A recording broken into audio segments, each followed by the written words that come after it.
This is the thing you have to know. You have to learn how to use a knife properly. That can save you a lot of time in the kitchen and save you some injury also. Lance Ambrose is an expert at that. He's from Service Wet Grinding Company. You guys have been in business over 100 years, right? 110 years this year. 110 years. When you take your knives there, they come home.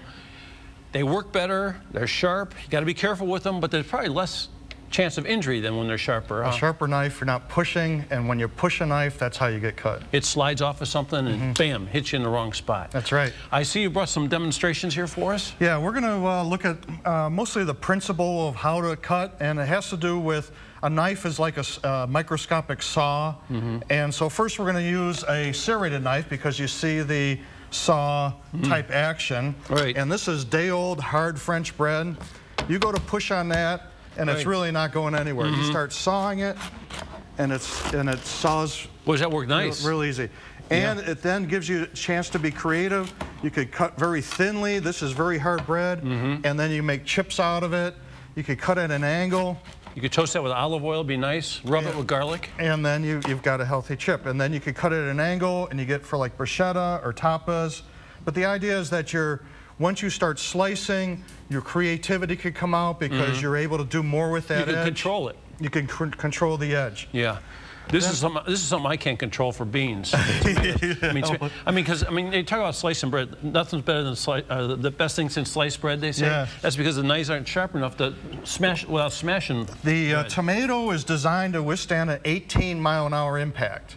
Your car bumper only withstands a 5-mile-an-hour impact. So a tomato can withstand a better impact than your car bumper. That's amazing. And this is where I even have professional chefs who complain about they can't chop the tomato because it'll splatter. It'll crush, yeah. And so what you want to do is slice it, moving that knife back and forth. You could then make the tomato as thin as you want. So what's the purpose of a knife that's got that big curve on it? Curving promotes slicing. And so the more the curve is, the more likely you are to slice. Was that knife nice? This knife is actually a butcher knife. I give a lot of knives to friends and family, and the people that enjoy cooking, this immediately becomes their favorite knife because it slices so well, and that curved angle causes the slicing action to come out better. Yeah, because I've always used this, but this is a little clunky compared to that, isn't it? When you have a serrated knife, it causes more shredding. Shredding causes quicker oxidation, quicker rotting.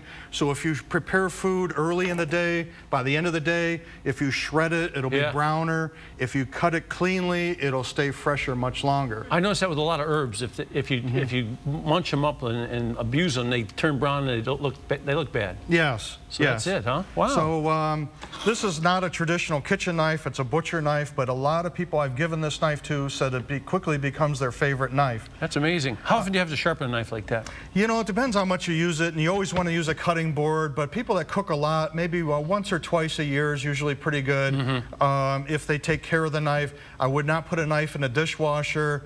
It banging around in there and the heat and stuff isn't good for the edge. It's best just to, as soon as you're done cooking, you wipe the knife off, you put it in a drawer, not in with all the spoons and everything else. You have a knife drawer. Even if you don't get cut, the edge is getting beat up all the time. Yes, yes. When people put a knife on a steel, that piece like the chefs do, that's not really sharpening, is it? That does freshen the edge up. The knife has to have some decent edge to it, and the steel is the best way to freshen that edge up. Straighten out the little microscopic teeth. Yes, yes, and roughen the edge up a little bit to cut better. But you don't always have to have a big knife, even with like a paring knife. I saw how you were cutting.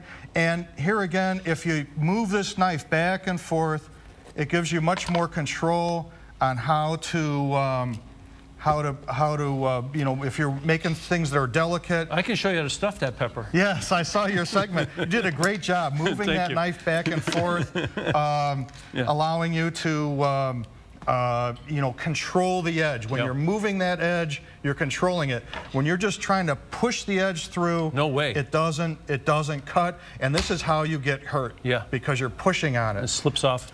Well, I know we don't have much time, but cutting board, should the cutting board be soft enough that it can actually cut a little bit? It should not be hard. If it's too hard, then you're blunting the edge, and so it should have some give to it. The fact that you're cutting the thing is something that after a few years you throw it out and you get another one. And can I buy knives at your place also? Yes, we sell knives, the same knives that we rent to all the restaurants and supermarkets around Ohio. How many knives you rent out in Ohio, you think? Oh, we deliver 500 places a day, so it's a lot of knives. Yeah. Okay, and Ambrose, you're on Prospect? On Prospect, across the street from the Wolstein Center. Yeah, and it says antiques on the sign too. There's an antique store there as well, and then we have the knife shop. If you're there and interested, you can go see where they sharpen the knives. We sharpen about 5,000 knives a day. They do a great job too. It doesn't cost very much money at all, and they can lead you to knives. You want to rent knives, they rent you knives, all of those things. And it is a little hard to find, so it's right on Prospect across from the Convocation Center. Yes. There you go. You got everything you need to know almost.